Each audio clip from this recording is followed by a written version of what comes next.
আসসালামু আলাইকুম।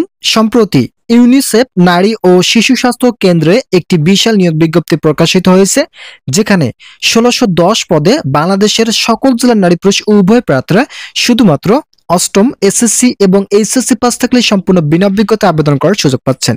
তো বন্ধুরা, আজকের এই ভিডিওটিতে আমি এই সার্কুলারের সকল বিষয় বিস্তারিত আলোচনা করতেছি। আপনারা অবশ্যই ভিডিওটি প্রথম থেকে শেষ পর্যন্ত ধৈর্য সহকারে দেখবেন। ভিডিওটি দেখার শুরুতে এখন পর্যন্ত যারা যারা আমাদের এই চ্যানেলের নতুন সদস্য আছেন তারা সাবস্ক্রাইব করে পাশে থাকা বেল আইকনটি অল করে দিন। তো এখানে দেখতে পারতেছেন ইউনিসেফ নারী ও শিশু স্বাস্থ্য কেন্দ্রে এটি নতুন সার্কুলার। এই সার্কুলারে সর্বপ্রথম যে পদ রয়েছে পদের নাম উপজেলা পরিদর্শক। এই পদের জন্য পদ সংখ্যা নির্ধারণ করা হয়েছে ১৭০ জন। শিক্ষত যোগ্যতার ক্ষেত্রে বিএ অথবা সমমান পাস থেকে আবেদন করতে পারবেন। বেতন ৩১,৫০০ টাকা টিএডিএ সহ প্রদান করা হবে। এছাড়াও দ্বিতীয় নম্বর যে পদ রয়েছে পদের নাম কমিউনিটি ম্যানেজার। এই পদের জন্য পদ সংখ্যা নির্ধারণ করা হয়েছে ২১৫ জন। শিক্ষত যোগ্যতার ক্ষেত্রে এইচএসসি অথবা সমমান পাস থেকে আবেদন করতে পারবেন। বেতনের ক্ষেত্রে ৩০,৫০০ টাকা টিএডিএ সহ প্রদান করা হবে। তৃতীয় নম্বর যে পদ রয়েছে পদের নাম ইউনিট অফিসার। এই পদের জন্য পদ সংখ্যা নির্ধারণ করা হয়েছে ২৭৫ জন। শিক্ষত যোগ্যতার ক্ষেত্রে এইচএসসি অথবা সমমান পাস থাকলে আবেদন করতে পারবেন। বেতন প্রতি মাসে ২৮,৫০০ টাকা টিএডিএ সহ প্রদান করা হবে। চতুর্থ নম্বর যে পদ রয়েছে পদের নাম পরিবার পরিকল্পনা পরিদর্শক পদে ১৮০ জন জনবল নিয়োগ প্রদান করা হবে। শিক্ষত যোগ্যতার ক্ষেত্রে এইচএসসি অথবা সমমান পাস থাকলে আবেদন করতে পারবেন। এছাড়াও যাদের শিক্ষত যোগ্যতা ন্যূনতম এসএসসি পাস রয়েছে তারাও কিন্তু আবেদন করার সুযোগ পাচ্ছেন। বেতন প্রতি মাসে ২৭,৫০০ টাকা টিএডিএ সহ প্রদান করা হবে। ভিডিওটি চলাকালীন সময়ে আমি আপনাদের কাছে বিনীতভাবে রিকোয়েস্ট করতেছি, আপনারা যারা এখন পর্যন্ত আমাদের এই নতুন চ্যানেলটি সাবস্ক্রাইব করেননি তারা অবশ্যই আমাদের এই চ্যানেলটি সাবস্ক্রাইব করে পাশে থাকা বেল আইকনটি অল করে দিন। পঞ্চম নম্বর যে পদ রয়েছে পদের নাম ইউনিয়ন অর্গানাইজার। এই পদের জন্য পদ সংখ্যা নির্ধারণ করা হয়েছে ২৯০ জন। শিক্ষত যোগ্যতার ক্ষেত্রে এইচএসসি অথবা এসএসসি পাস থেকে আবেদন করার সুযোগ থাকছে। বেতনের ক্ষেত্রে প্রতি মাসে ২৫,৫০০ টাকা টিএডিএ সহ প্রদান করা হবে। ষষ্ঠ নম্বর যে পদ রয়েছে পদের নাম অফিস সহকারী। শুধুমাত্র মহিলা প্রার্থীরাই এই পদের জন্য আবেদন করতে পারবেন।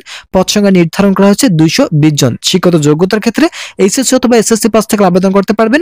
বেতনের ক্ষেত্রে ২৪,৫০০ টাকা টিএডিএ সহ প্রদান করা হবে। সপ্তম নম্বর যে পদ রয়েছে পদের নাম ওয়ার্ড ভিজিটর। এই পদের জন্য ২৬০ জন জনবল নিয়োগ প্রদান করা হবে। এসএসসি এবং অষ্টম শ্রেণী পাস থাকলে আবেদন করতে পারবেন। বেতনের ক্ষেত্রে ২২,৫০০ টাকা টিএডিএ সহ প্রদান করা হবে।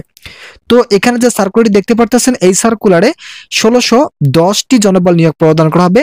তো যারা যারা এই সার্কুলারে আবেদন করবেন তাদের ক্ষেত্রে আগ্রহী প্রার্থীদের পদের নাম ছবি ও মোবাইল নম্বর সহকারে ২৫ নভেম্বর ২০২৫ তারিখের মধ্যে শুধুমাত্র নিম্নে উল্লেখিত ইমেলে দরখাস্ত পাঠাতে হবে।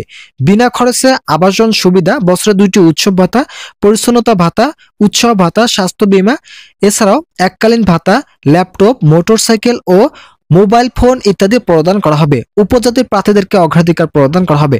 তো এখানে গুরুত্বপূর্ণ যে বিষয় সেটা হচ্ছে এখানে যে সার্কুলারটি দেখতে পারতেছেন এই সার্কুলারটি সম্পূর্ণ একটি ভুয়া সার্কুলার। ইতিমধ্যেই এইরকম কয়েকটি সার্কুলার অনলাইন পোর্টালে প্রকাশিত হয়েছে। বিভিন্ন জায়গায় এই সার্কুলারগুলো প্রকাশ হয়েছে। আপনারা অবগত আছেন ২০২৩ সালের পর থেকে ইউনিসেফ নারী ও শিশু স্বাস্থ্য কেন্দ্রে নতুন কোনো সার্কুলার প্রকাশিত হয়নি। তো এর মধ্যেই যে সার্কুলারগুলো প্রকাশিত হয়েছে এগুলো কিন্তু সম্পূর্ণই ভুয়া সার্কুলার। যারা যারা এই সার্কুলারে আবেদন করবেন তারা অবশ্যই প্রতারিত হবেন। আপনাদেরকে আবেদন করতে উৎসাহ করা হচ্ছে।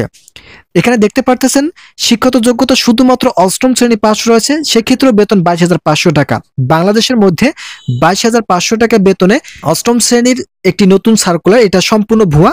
তো আমি আপনাদেরকে সাজেস্ট করবো আপনারা এই ধরনের সার্কুলারগুলো থেকে অ্যাভয়েড করে চলার চেষ্টা করবেন, কেননা এই ধরনের সার্কুলারগুলো সম্পূর্ণ ভুয়া হয়ে থাকে। তো যারা যারা এই সার্কুলার আবেদন করতে ইচ্ছুক ছিলেন তাদের জন্য শুধুমাত্র সাবধানতার লক্ষ্যে আজকের এই ভিডিওটি আমি আপলোড দিলাম। আশা করি এই ভিডিওটি থেকে অনেক উপকার পেয়েছেন। যদি উপকার পেয়ে থাকেন তাহলে অবশ্যই আমাদের এই চ্যানেলটি সাবস্ক্রাইব করবেন, যাতে পরবর্তীতে আমাদের এই চ্যানেল থেকে সকল ধরনের সরকারি চাকরির খবর সবসময় সবার আগে পেতে পারেন।